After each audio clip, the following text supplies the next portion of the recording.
Bonjour à tous.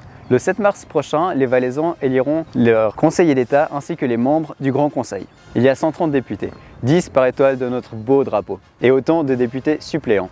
Ensemble, ils forment donc le Grand Conseil valaisan.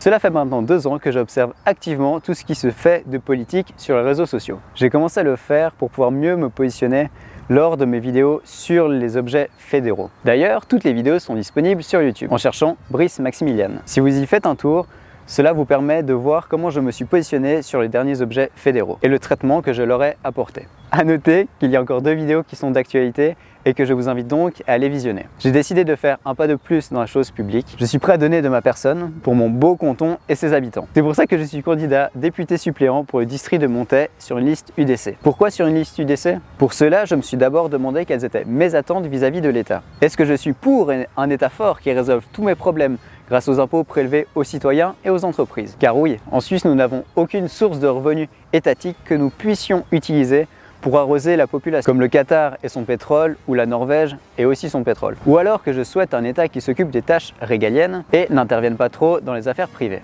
En posant la question comme ça, vous comprenez pourquoi j'ai choisi un parti de droite. C'est une approche de l'État que je cautionne.